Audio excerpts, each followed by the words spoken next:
ಅವರು ಅಡವಿಯಲ್ಲಿದ್ದು ಕುರಿಗಳನ್ನು ಸಾಕಿಕೊಂಡು ಕುರಿಯ ಇಕ್ಕೆಯಲ್ಲಿ ಲಿಂಗವನ್ನು ಕಂಡು ದೈವಾರಾಧನೆ ಮಾಡಿಕೊಂಡು ಬಂದಂಥ ಒಂದು ಸಮಾಜ.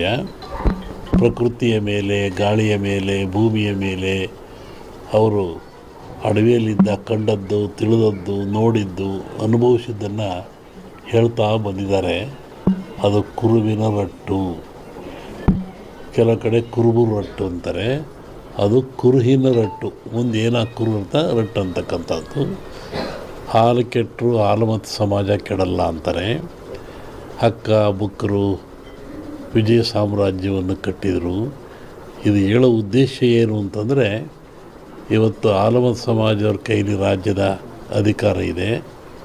ಬಿಡಿಸಿಕೊಳ್ಳೋದು ಅಷ್ಟು ಸುಲಭ ಅಲ್ಲ. ಅವರಾಗೇ ಬಿಡಬೇಕೆ ಹೊರತು ನೀವು ಬಿಡಿಸಿಕೊಳ್ಳೋದು ಸುಲಭವಲ್ಲ. ಮುಂದಿನ ವಿಚಾರವನ್ನು ಯುಗಾದಿ ಮೇಲೆ ಹೇಳ್ತೀವಿ. ಹಾಗಾಗಿ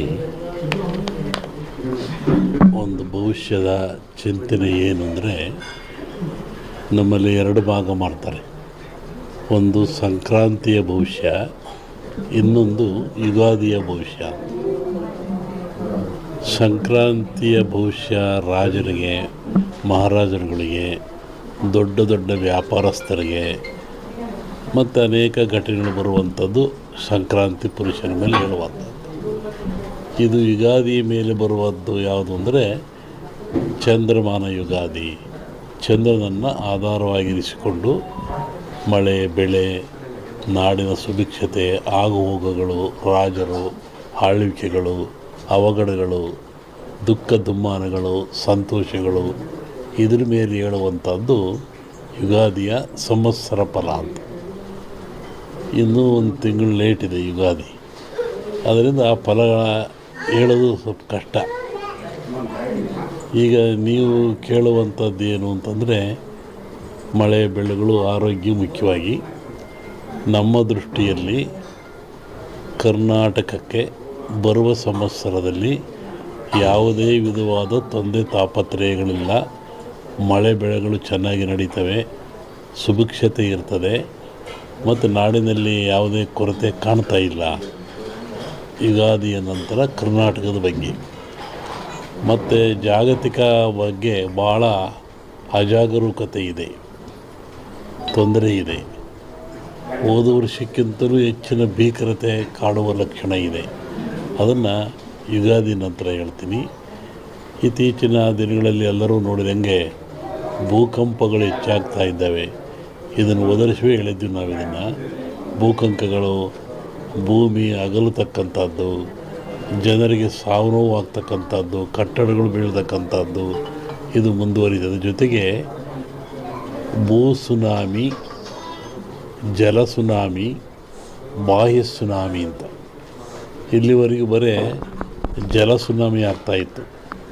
ಸಮುದ್ರದಲ್ಲಿ, ಸಾಗರದಲ್ಲಿ ಸುನಾಮಿ ಬಂದು ತೊಂದರೆ ಆಗ್ತಾಯಿತ್ತು. ಈ ಸತಿ ಭೂ ಸುನಾಮಿನೂ ಇದೆ. ಭೂಮಿ ಒಳಗೆ ಸುನಾಮಿಯಾಗಿ ಕಂದಗಾಗ್ಲಕ್ಷದ್ದು. ಜಲ ಸುನಾಮಿನೂ ಹೆಚ್ಚಿದೆ. ಬಾಹ್ಯ ಸುನಾಮಿ ಅಂತ ಬಾಹ್ಯಾಕಾಶದಲ್ಲೂ ಆ ತೊಂದರೆ ಆಗ್ತಕ್ಕಂಥ ಲಕ್ಷಣ ಇದೆ. ಅದನ್ನು ಯುಗಾದಿ ನಂತರ ಹೇಳ್ತೀನಿ. ನೀವು ಭಾಳ ಅಪೇಕ್ಷೆ ಪಡುವಂಥದ್ದು ರಾಜಕೀಯ. ಏನಾಗುತ್ತೆ, ಏನಾಗ್ತಾರೆ, ಎಂತ ಆಗ್ತಾರೆ ಅಂತ ಒಂದು ಸಾಂಪ್ರದಾಯಿಕವಾದ ಮಾತು. ಎಲ್ಲ ಧರ್ಮಗಳು ಇದ್ದಾವೆ, ಎಲ್ಲ ಸಮಾಜಗಳು ಇದ್ದಾವೆ, ಎಲ್ಲ ವರ್ಗದವರು, ದೈವದವರು ಈ ಭೂಮಿಯಲ್ಲಿ ವಾಸ ಮಾಡ್ತಾ ಇದ್ದಾರೆ. ಒಂದು ಸಮಾಜ ಪ್ರಾಚೀನ ಕಾಲದಿಂದಲೂ ಸಹಿತ ಹಾಲುಮತ ಸಮಾಜ ಅಂತ ಕರೀತಾರೆ. ಹಾಲುಮತ ಸಮಾಜ ಅಂದರೆ ಅವರು ಅಡವಿಯಲ್ಲಿದ್ದು ಕುರಿಗಳನ್ನು ಸಾಕಿಕೊಂಡು 20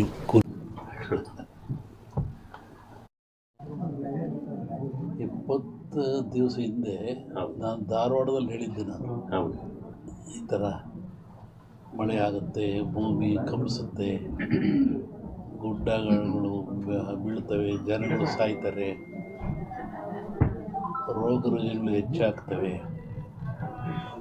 ಇದು ಇಂಡಿಯಾಕ್ಕಲ್ಲ, ಜಾಗತಿಕ ಮಟ್ಟದಲ್ಲಿ ಕೆಲವು ರಾಜ್ಯಗಳು ಮುಳುಗ್ತವೆ ಅಂತ ಹೇಳಿದ್ದಾನೆ.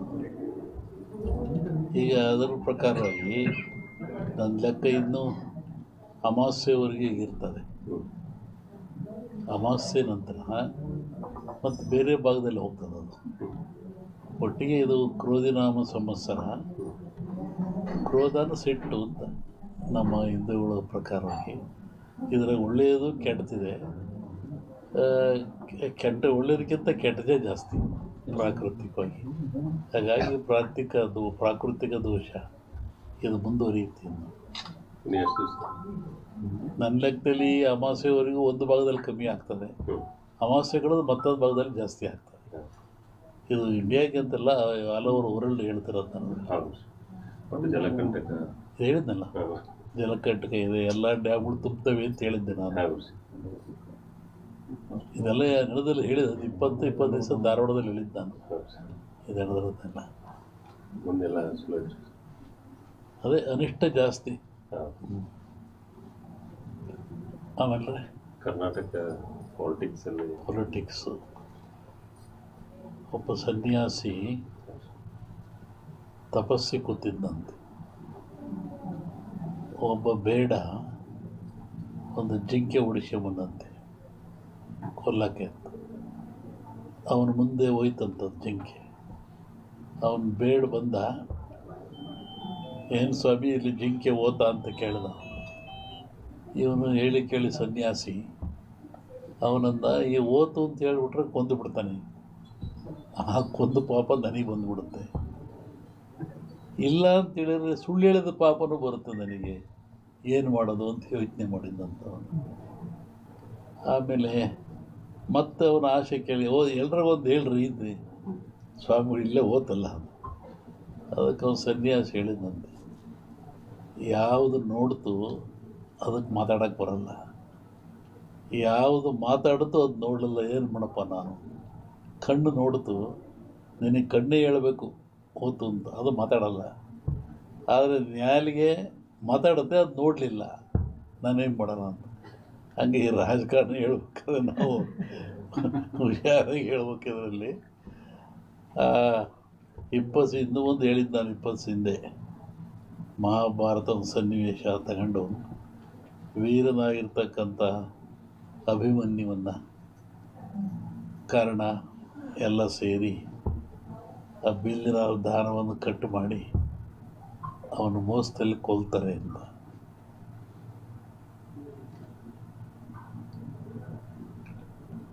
ಆಮೇಲೆ